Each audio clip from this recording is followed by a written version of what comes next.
Welcome to new TV Telugu. ఇప్పుడు AP top ని చూద్దాం.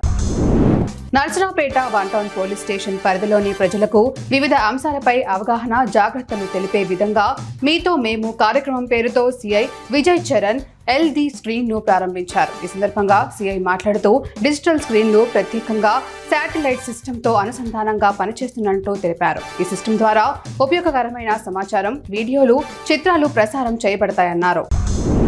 తాడేపల్లిగూడెం ఏపీ నీట్లో జాతీయ విద్యా విధానం 2020 ప్రాముఖ్యత, కృత్రిమ మేధా కృషి అనే అంశంపై అవగాహన కార్యక్రమం నిర్వహించారు. ఈ కార్యక్రమానికి ముఖ్య అతిథిగా నీట్ డైరెక్టర్ ప్రొఫెసర్ సోమయాజులు పాల్గొని మాట్లాడారు.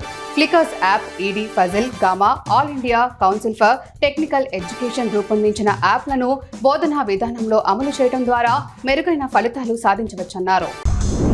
ప్రజా సమస్యలపై పోరాటానికి సిద్ధం కావాలని శాసన మండలి విపక్ష నేత బొత్స సత్యనారాయణ పిలుపునిచ్చారు. విజయనగరంలో ఆయన మీడియాతో మాట్లాడుతూ రైతుల సమస్యలపై ఈ నెల 13న కలెక్టర్కు వినతి పత్రం అందజేస్తామని, 27న విద్యుత్ ఛార్జీల పెంపుపై విద్యుత్ అధికారులకు కలిసి వినతి పత్రాలు అందజేస్తామన్నారు. జనవరి 3న విద్యార్థుల సమస్యలపై కలెక్టర్కు వినతి పత్రం అందజేస్తామన్నారు.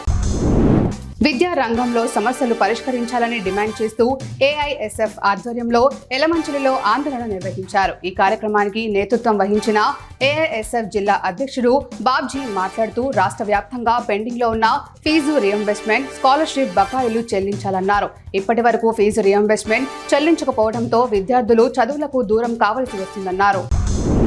కావలిలో మృతుల కుటుంబాలను ఎమ్మెల్యే కావ్య కృష్ణారెడ్డి పరామర్శించారు. సిరిపురం గ్రామంలో తుల్లూరి సురేష్, తుల్లూరి వనిత, ఓబులు, కావలి పట్టణం, వైకుంఠపురం తాత, పెద్ద తిరుపతయ్య కుటుంబాలను ఓదార్చి ఎమ్మెల్యే కావ్య కృష్ణారెడ్డి ఆర్థిక సహాయం అందజేశారు. సురేష్ నివాసం వద్ద హృదయ విదారక ఘటనకు ఎమ్మెల్యే చలించారు. సురేష్, వనిత దంపతులు పిల్లలు ఏడవటం చూసి ఎమ్మెల్యే కూడా కంటతడి పెట్టారు.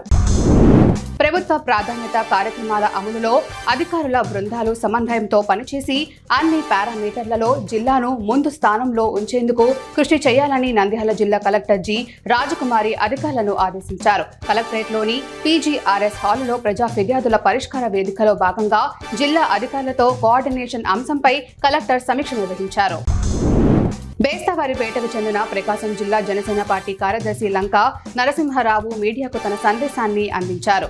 ఓ అగాంతకుడు డిప్యూటీ సీఎం పవన్ కళ్యాణ్ ని చంపుతామని బెదిరింపు ఫోన్ కాల్ చేయడంపై ఆయన ఆగ్రహం వ్యక్తం చేశారు. పవన్ కళ్యాణ్ ని చంపాలంటే తన లాంటి లక్షల మంది అభిమానులను దాటి వెళ్లాల్సి ఉంటుందని అన్నారు. ఆయన ఎదుగుదల చూడలేక అసూయతో ఇలా వ్యవహరిస్తున్నారని లంక నరసింహారావు అన్నారు. కావలి మండలం మూసునూరు హనుమాన్ క్షేత్రంలో కేరళ తంత్రం శ్రీ కృత్య ప్రత్యాంగిర తాంత్రిక పీఠం శ్రీ శ్రీ శ్రీ కోమండూరి శేషాచార్యులు గురువులు ఆధ్వర్యంలో తాంత్రికంలో ప్రత్యాంగిర వారాహిదేవి హోమాలు జరుగుతున్నాయి.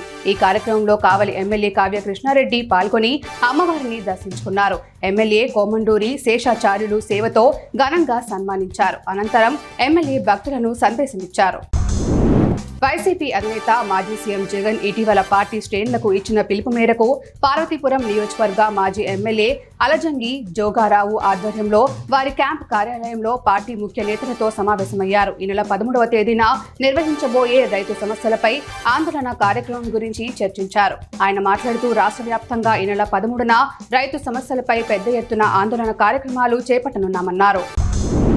ఎలక్ట్రికల్ ఇంజనీరుగా పనిచేస్తున్న గురు కిషోర్ అనే వ్యక్తి తనపై దాడి చేశాడని చిలకలూరిపేటకు చెందిన జయరాం మూర్తి ఆరోపించారు. నర్సరావుపేటలో నిర్వహించిన ప్రజా సమస్యల పరిష్కార వేదికలో ఈ మేరకు కలెక్టర్, ఎస్పీలకు ఫిర్యాదు చేశారు. గురు కిషోర్, కమల నాభరావు అనే ఇద్దరు చేస్తున్న అక్రమాలపై అధికారులకు ఫిర్యాదు చేసినందుకు దాడి చేసి చంపేస్తామని బెదిరిస్తున్నారని వాపోయారు.